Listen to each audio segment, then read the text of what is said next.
Welcome everybody. Hi, everyone. This is the Google Hangout. We would like to welcome everyone that is watching. Please join us. Like, click on the little button there and join us so you can tell us what you're thinking about the news around the world. I am much more worried about North Korea than I am about François Hollande and his problems. But see, Annelise, for people of my age, this is great. We can go back to worrying about global nuclear war. Before, we could stop worrying about.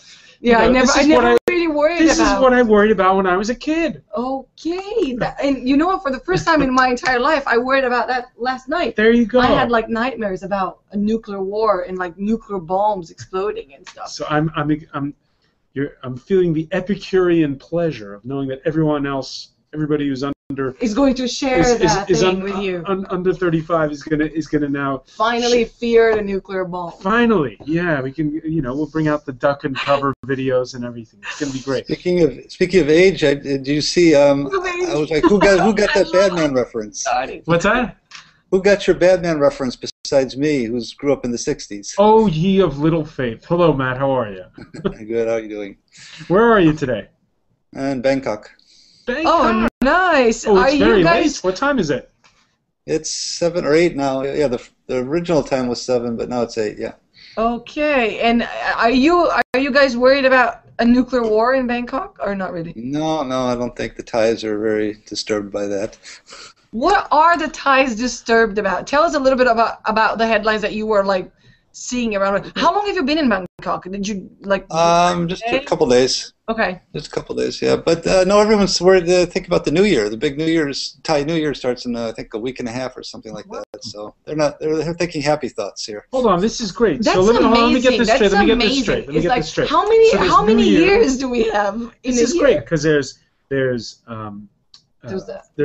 December 31st here in the West. Then there's the Chinese. No, you forgot the Orthodox New Year. Oh, that's true. Then there's the Chinese New Year. Yeah. Then there's Nowruz in Persian countries like like Afghanistan. And now you're telling us about Thailand. We're like 5 years. And don't forget the Islamic calendar. Yeah. Which has lots of other things. And now you guys must be feeling even older about that discussion in the 60s now. We haven't aged 5 years since December. No. Oh, good. Okay, good. I'm glad. I'm reassured. And do you know, Matt, the I don't know how they party over there in terms of this New Year's party? What exactly do they do? They're not big into alcohol in general, the Thai people. So it's a small part Muslim in the south certainly don't drink, and then the Buddhist people who are trying to be true to their philosophy or religion as it really kind of is here, they don't drink either. So what do they do? Do they pray? Do they dance? Do they? Yeah. So if they're really into the temple, they'll spend time at the temple. It's a family thing, just like Chinese New Year is very much a family thing. Yeah, it's called Songkran. Is the Thai word for it, but yeah.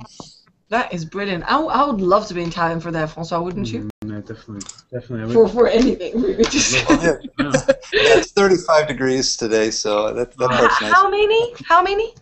35 during the day. God. It's like 28 now, I think. It feels like minus 10. Yeah, exactly. I'm actually gonna. I actually want to see. It's the coldest spring on record since 1980 in Paris. That's why I was happy to make this trip today. Yeah. And this sun here is a lie because there's just no sun outside. Well, we're gonna quit the chat about the weather because I'm very interested in François. Yeah, we're gonna talk about sports and then the news, right? Sports? No. PSG, Barca. I'm really interested to know what François thinks because tonight we're discussing the François debate. We're discussing, we're talking about Hollande visiting Morocco and the bad timing of this visit and this whole scandal going around in the government. For you, a gentleman that's been in France for quite a while, what exactly do you think this is going to be?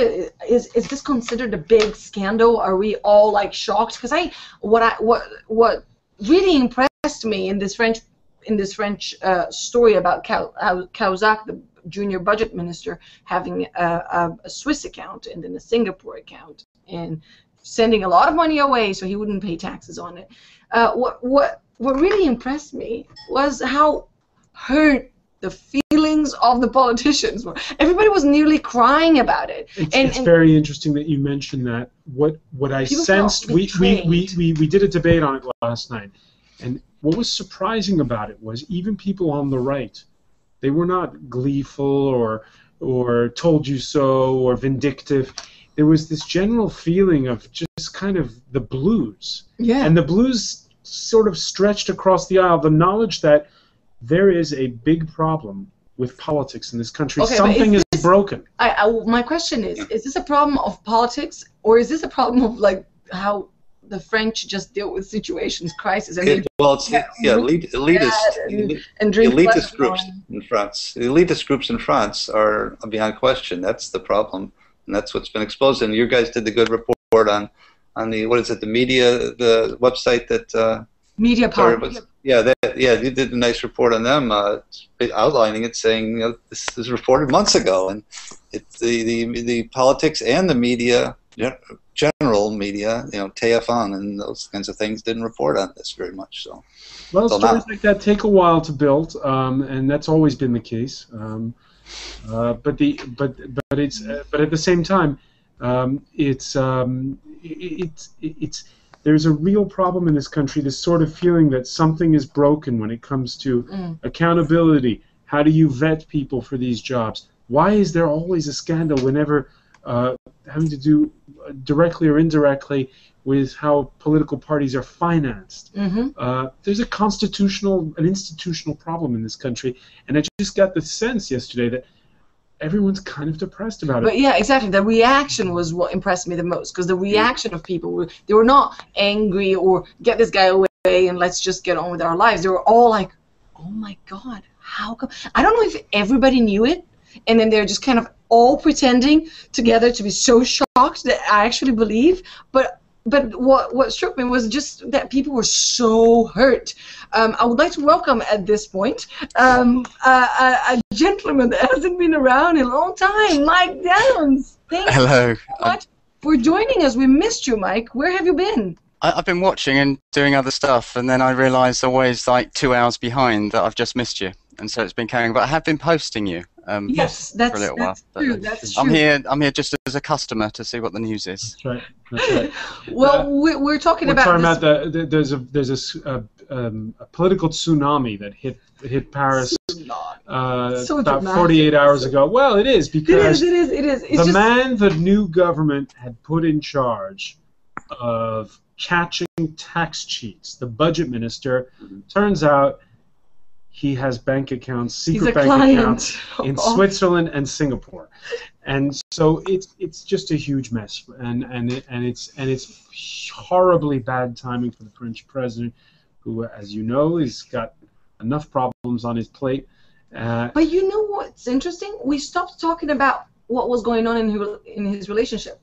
We were all, like a couple of days ago, let me tell you this, we were all very interested in the newsroom. I think I can say 1 week ago, we were all very interested in the newsroom about these rumors that he was actually dating somebody else. And that... Who's he? Sorry, Hollande.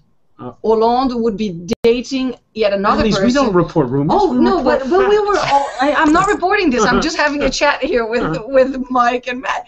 So we were all talking about this, and I sensed that there was like some interest in this story among us, the newsroom worms, and we were all talking about, where's this coming from? Is this real? And then all of a sudden, we forgot about his love life because we've got something more serious. Yeah. Do any reporters have the courage to interview Ségolène about this?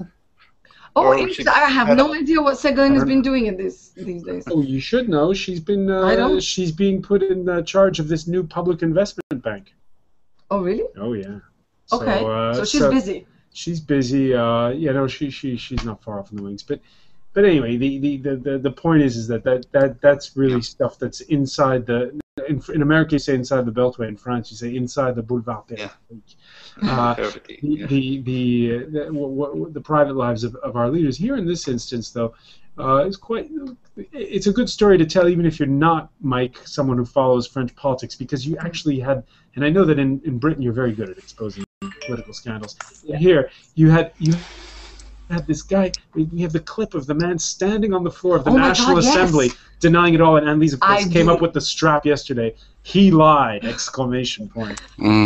Because you see this man staring at everybody's face and saying, I do not have, I've never had, and I'm not planning to have an account in a foreign bank in Switzerland. How did he get away with it? And I was like, oh my God, there he is. And then all of a sudden, actually, I lied. And it is a sad situation, but I am impressed by how everybody's taking it personally. To your point about, that people taking it personally, where I live in Burgundy is a very much a left-leaning area, and they had great hope and faith in Hollande, and that's where I think the disappointment comes from. They went through all those years of Sarkozy and being very angry, and then had hope, okay, now things will change, and if things aren't changing at all, and in fact getting worse in terms of the economy, then there's great disappointment around both those issues. Is confidence an issue here in France? Do you think the people, or media for that matter, have got any confidence on what people are saying? Oh, it's a huge. That is exactly the problem. The problem is that they feel as though they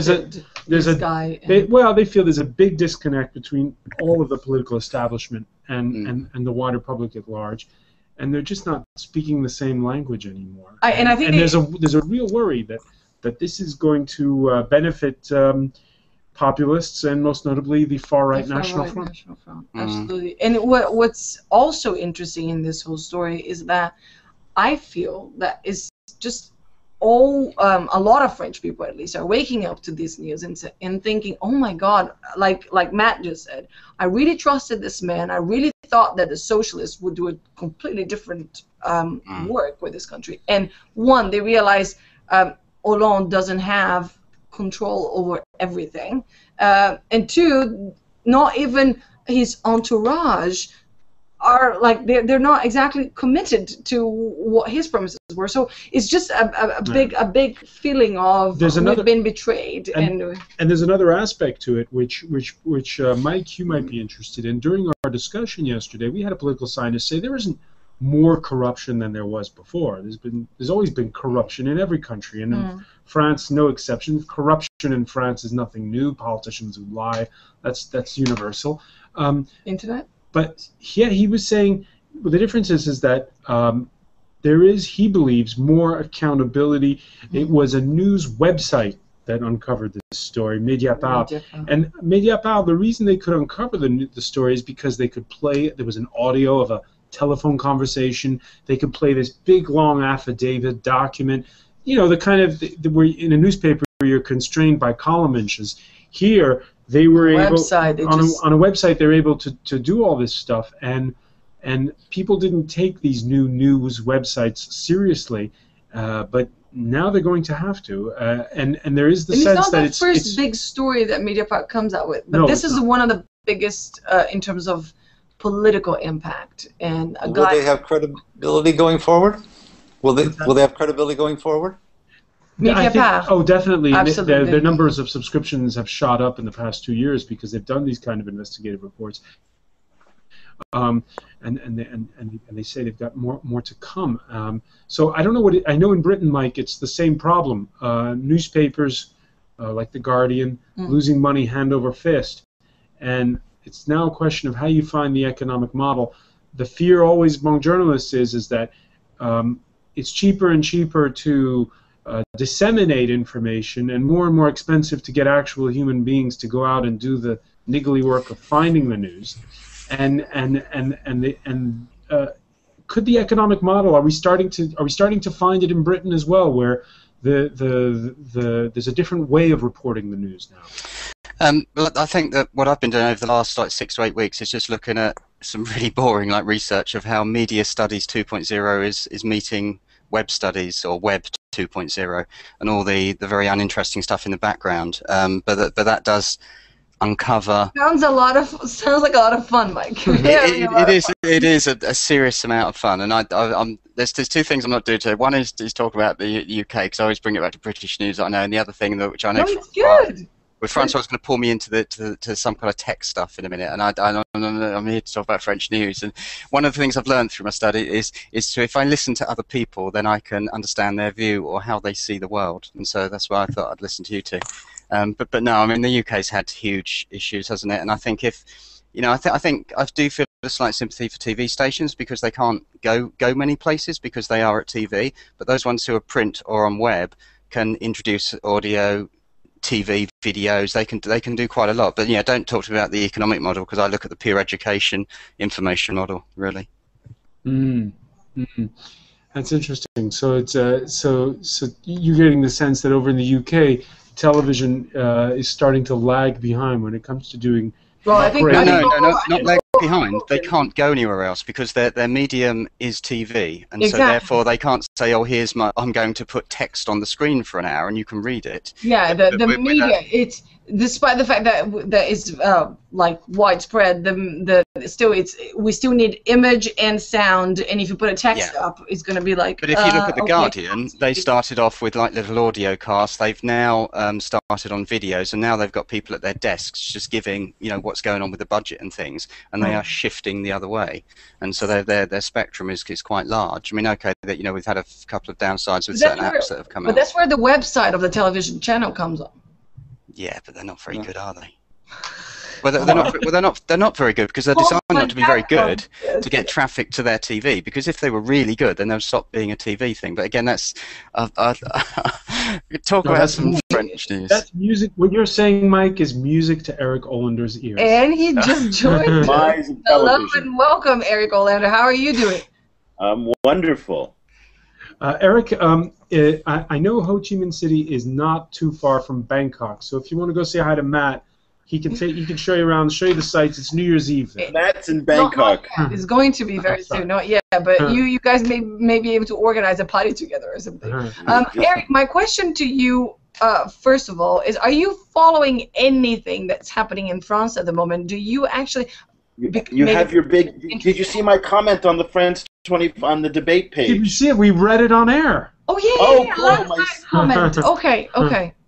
So, this is what I find so interesting is how, the French, as part of the European Union, as part of the West, are so pretentious and arrogant when it comes to dealing with the developing world, and have this presumption that the Western system is somehow clean compared to that in Africa and compared to that in Brazil and that in here in South Asia. And I'm sorry, Eric. But both you and I have lived in Africa, and you've seen those guys from the Carter Center and NDI come in, and they do the same thing. They do exactly the same thing. But I just wish that the Europe and the West would finally get off their high horse and admit the fact that their systems are almost, if not equally, as corrupt as anything that you'll find in other parts of the world. And this just highlights it. I don't know if that's quite true. I mean, I haven't lived in Africa, but I have family who fled from there as a result of the clearance of whites by the Mugabe regime, and I think being a few kilometres from from France, I don't think it's quite as corrupt as. No, I think if you take the example of the most extreme case in Africa, sure, that's not a fair true, valid point. But if you pull an aggregate, if you look at the political system in Washington, and you're going to tell me that that's not corrupt, or what you see in France. No, I'm not saying there isn't corruption. Don't get me wrong. No. I'm not even saying that there's not corruption. I'm saying it's as endemic as what you see in any part of the developing world. We just have a much better way of covering it up. In the United States, it's called lobbying. I mean, I just think we delude ourselves in the West by thinking that somehow our system isn't corrupt and the rest of the world is, to the same severe extent. Yeah, but I mean, it's definitely an issue, and it was interesting because last week when we talked about China and Africa, the point that a lot of the panelists had their hard time getting their heads around that point, that what the Chinese are doing in Africa is absolutely no different from what the rest of the world is doing. I remember going to Somalia and meeting young people there who said to me, this was in 1992, and there was all the money pouring in to stop the famine, and a young Somali coming up to me and saying, "So what's in it for you?" And he was right. It was exactly the right question to ask. What's in it for you? There's always something in it for you. But if I may, it's not just the Chinese having the major influence on Africa, and I think the bigger influence now is the internet is arriving there. Google is investing millions and millions and millions to bring fiber and Wi-Fi throughout Africa. It's a project starting now. And I don't know if you saw the story in The Economist just now. Safaricom, which has had the M-Pesa cash distribution system through SMS for quite a while, it's a massive business, has just launched a savings and loan business on their mobile phones. So you can get a loan by your mobile phone, and that is going to have a dramatic influence on the grassroots of Africa, where people can get a $5 or $10 loan and really do something with it, and then connect to email. In fact, even better than a $5 or $10 loan, and it's been proven that it's much more efficient than any aid, is remittances. Money coming from Africans that are in the diaspora to their families back home. They know that that money is not going to get embezzled or anything. It's going to actually go to the thing that they straight into the hands of the people who need it. Rod, where are you joining us from? I'm actually not far from France. I'm in Luxembourg, so I'm surrounded by most of Europe. Like about 10 kilometers that way, I've got Germany. Then about 40 kilometers that way, I've got France, and then about 40 kilometers that way, I've got Belgium. And what kind of stories are making the headlines where you are, Rob? What kind of stories are you following in the news? I've been a bit away from the news recently, but I've just been catching up, so I thought I'd join this because I keep saying I'll come to this but never do. But actually, I have a lot of French colleagues, so I've been listening to them bleat a bit about what Hollande is doing in France, despite the fact that he's a supporter. So that's why I joined this, to see if there's any discussions there. Well, he seems to be forced to take a lot of hard decisions, which has ruined his popularity. Maybe the president was a bit naive in what he could do. By the way, Rod, there is one Luxembourger that a lot of people, not just in France, miss a lot, and that's your Prime Minister, Juncker, because the guy who replaced him as head of the Eurogroup. What's his name? They've been calling him, Dyson Blooper, the Dutch finance minister. And Greg Cupidas actually calls him what's his name, because nobody can really pronounce the guy. So anyway, no, Juncker had a good reputation actually. He's been in power here for a long time in Luxembourg. I think I've only been here for a couple of years, but I think it's about 17 years the Juncker clan has been running Luxembourg. And I think the big debate here is whether this clan will continue after the next set of elections, but no one knows, because there's a big scandal here about Secret Service files at the moment, which has interrupted the government quite substantially. You maybe want to look it up. No, they seem to have been getting spied on as well. I'm not sure of the full story here, but that's one of the big things in Luxembourg. If you go to vort.lu, you'll find things about the Secret Service inquiry that's ongoing there at the moment. Interesting. I love Secret Service. By the way, Luxembourg also came up in the business news this morning because they're instituting this new tax on financial transactions across borders. I can't hear the word tax anymore. No, I'm just saying, and it's supposed to raise a lot of money, and when the European Union said we were going to do it, it's 27 members in the EU, they all said, yeah, this is a great idea, we're going to raise some money and everything, everyone's got to do it. Well, it turns out it's on a voluntary basis. So out of those only Luxembourg would never sign up to it. So France is doing it, for instance. Luxembourg, Ireland, they are not doing it. No, they would never do it here. I mean, if you look at the statistics from Cyprus, it's 7 times their GDP was banking. Here is 20 to 23, depending on which number you read. So it would be economic suicide for here to be part of that. I hate to be honest, it's ultimately what... I don't work in banking, but ultimately it's what pays the salaries here, is the revenue from that. But here it's a bit of a myth. People think that there's no tax here. I mean, I pay taxes here roughly comparable to what I paid in the UK 7 or 8 years ago. Because I've been outside the UK now for that long, but it's not low tax here. People have this myth about it. But the banking sector... Sorry? It's corporations. The corporations it is. That's where the American and European corporations hide all their money so they don't pay taxes in the US. I think GE and Google and a number of them, in addition to Ireland... Google have a huge unit here. Skype, also. Skype. Oh, Skype was connected to Luxembourg. I think one of the founders is actually Luxembourgish, but Amazon definitely. To be fair to them, they employ a lot of people here, so it's not just an office with a nameplate. That's true. There was a lot of companies for a while. If you drove down a few years ago when I first lived here, then I left for a few years, that you'd see this big, I won't name them and shame them, but this big international company sign on a bit of cardboard in a window, and you knew perhaps that was not perhaps the headquarters that they claimed it to be. But in general, Amazon are good. They have a fairly large presence here, actually. Yeah, but what we're dancing around is human nature, right? It's human nature to not want to give all your hard-earned money to someone else, and thus people cheat the tax man, and that's inevitable. I think it's always going to happen. But there's a certain moral question, though. The fire department come and take care of their house if it starts to burn. Eric Olander, I want to ask you a question. I was trying to explain about Annelise, how in my youth. About Annelise? I was trying to explain to Annelise. Okay. She's busy on the phone. I'm glad. Sorry. Let me justify what I'm doing. I'm actually playing with Vine, and I'm trying to put like a couple of videos online, and it's really hard for a woman to multitask, believe it or not, when you've got François Picasse trying to ask questions at the same time and telling me to shush because I'm making noises. So I'm all yours. I'm gonna put the phone down. You know, Vine. Okay, yeah. Go ahead. Go ahead about Vine. Go ahead about Vine. You know, Vine. It's had a certain porn problem to it. So. A porn problem. I missed that, so I'm not working on it. I missed the beginning of this. No, this is the 6-second video. Vine is Twitter's 6-second videos, right? Yeah. Yes. Yes. And so, yeah, that's exactly it. And so, it's basically been overrun with porn.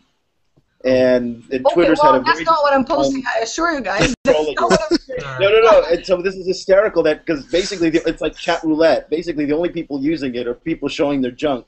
Oh my God, Eric, that's not what I'm saying here. And that's I'm just saying, nobody else is using Vine except people wanting to share their stuff. Around the newsroom at the moment. I am glad that you warned me. I should have known. Eric, how do you know all this stuff? Listen, you just have to open up Wired magazine, and that's all you find out. Okay, Wired magazine. Okay, got it. My question to you was, Eric, do you go to bed at night worrying about global thermonuclear war? Well, here living in Asia, that's actually a pretty relevant question, given the fact that we live within shooting range in the atomic zone of this Korean peninsula. So this is, I've been telling you that Syria is not an issue, and finally people are starting to wake up the fact that, if Syria blows up at the end of the day, it's really just going to, fuck up the Middle East. If Northeast Asia blows up, it takes the whole world with it. And so what we're seeing, front page article in the New York Times was how Japan is now increasingly abandoning its defensive posture and going more offensive, and that's something that should keep you up at night. The fact that Kim Jong-un, I don't think we should be worried about Kim Jong-un. What he's doing is he's playing domestic internal politics. He's facing tremendous pressures from the military, and he's got to be able to prove to the military that he's got balls. And we should be very careful that we don't overplay. And when I start seeing, deployment of stealth and deployment of batteries to Guam, and you start worrying that the United States is getting sucked into a game that it shouldn't necessarily get sucked into. But I was going to say, when the U.S. decides to fly those F-20s over North Korean airspace, is that a smart move, or is that? I think you got to be. Listen, it's ridiculous in part because think about what it cost. That B-2 bomber took off from the middle America. It flew nonstop, refueling probably at least 2 or 3 times before it made it. Dropped its payload and had to refuel back. That was probably a $10 million adventure that we launched for that. Between the French and the Americans, I just don't know who. You can't keep writing checks like this. And so I'm not convinced that this is the best use of our. This is not what intimidates them, in my view. It further strengthens the conservative elements within the North Korean military, who justifies them to keep their aggressive stance. Matt's got a question now. What happens if the North Korean crazy guys attack, launch? Yeah, if the military ends up bypassing or influencing Kim Jong-il too much, I think the reason the U.S. is deploying this missile defense shield is just simply purely defensive, in case they do something. I agree. I mean, there is an X factor with the North Koreans, but here's the funny thing. One of the things that the CIA will tell you, and one of the things that some of the smartest North Korean analysts will tell you, is they're not crazy. And it's one of the things that we do in the West is that we make our enemies stupid. We make Ahmadinejad look stupid. We make North Koreans look stupid. These are very rational actors. And I think we like to to make caricatures out of them. Yeah. They're not. They're That's a very playing. good point. That's a I think very Madeleine playing Albright said the politics same thing many locally. years ago when she was allowed to speak freely after she'd retired, whatever you want to see. She said exactly the same thing about the North Korean leadership at that point. Yeah. That they were well on top of their brief and very astute. And she would know. She's probably encountered them more than any of us have. Listen, I think we should give the North Koreans an enormous amount of credit here. They have an economy that is basically nothing, and they've been able for 40 years to keep the West completely, you know, off on its back heels. And China, too, by the way. Remember, China is not an ally in there. China needs to contain North Korea. People misread the relationship between Beijing and Pyongyang as some kind of alliance. It's not. They're as much of a pain in the ass for Beijing as they are for the West. So they've been very smart, working with very little to keep us, you know, completely flummoxed. And so they're very, very rational actors. That means François Picard should remain worried. No, that's not how I interpret it. No, what Eric is saying is that no, we shouldn't be worried about global nuclear war. Because No, we they're shouldn't. smarter than that. They're trying to extract better negotiating terms. And But, this Okay. but the point that has been made, Okay. Eric, the point that has been made in this instance, and it's this, it's like the Iranian Airbus that was shot over the Strait of Hormuz by the Americans in 1988. The problem in this kind of situation is what if there's an accident? Well, and that's what I've been saying about the East China Sea. The East China Sea now, World War III depends on some 38-year-old admiral who's sitting out there because they've got now, you know, Japanese F-16s up in the air with Chinese J-20s, you know, with 24-year-old fighter pilots who are now up in the air at the same time. And the room for error is extremely small. So this is not just in North Korea, but we're seeing tensions now throughout, you know, throughout the region here, the world. And I think it's a mistake of the global media to keep focusing on the Middle East, because it's not the Middle East. The stakes here, 40% of all global trade passes within 400 kilometers of me right here. 40%. Yeah, Eric, I have one word for you: petroleum. Yeah, that's exactly what I was thinking. Yeah, but here's the funny thing. A lot of that trade is petroleum. You know, and I think you can. What we're seeing out of Africa, though, is the fact that the Middle East's importance regionally and globally is diminishing as the huge finds of oil start to come up in East Africa and off the coast of West Africa. They also have the growth of fracking in the U.S., which has replaced you have the a lot growth of of the fracking. Exactly. The United States is increasingly less dependent, and what I think you're going to see with the Middle East is it's going to go into this wasteland of development because we're not as dependent on energy from the Middle East. Whereas Africa and fracking in the U.S. is, and now they're talking about fracking in China, by the way. So, you know, so they're going to import less and less, and that's going to, you know, the Middle East is going to circle the toilet bowl that much more. China's needs it's still increasing greatly its consumption of fuel, and it's going to take a long time for fracking to take any percentage back away. So the Saudis are still going to have a big customer there. Oh, absolutely. But no, there's no doubt. There's absolutely no doubt. I mean, it should keep you up at night that the Chinese are deploying more nuclear reactors than than the rest of the world combined. Okay, so Eric is that worried, is my worry. but he's not worried about the North Koreans. I'm worried about the whole region. The whole region is very, very tense right now. Okay, so we're not ending this on a positive note, Eric. No, you shouldn't be. You should not. You should be very, very worried about what's happening out here. How about Macau? Is Macau okay? Is Macau okay? I'm looking for something positive. That's more dangerous to us individuals. If you go there, you're going to lose all your money. Yeah. Come to Luxembourg and you can deposit your money here. The only danger is the French nuclear plant 10 kilometers away that might explode Leave all and your implode money us. and then go to Macau to play some poker. All right, thank you very much, everyone. I loved this. I wish we could continue. It goes by so quick. Well, my coffee break's over, so yeah. No, seriously, thank you, Eric. Thank you, Matt, and thank you, Rod, for joining us. Pleasure to have you for the first time. I hope to see you again soon. And when are we back, François Picard? We're back next month, beginning of next month. So we'll see you then. Thank you very much, and do join us if you guys can at 7 p.m. Paris time. I know Eric. I'm certain that Eric will be up for that, up and running. Thank you very much, and I'll see you guys soon. Take care. Bye, guys. Bye-bye.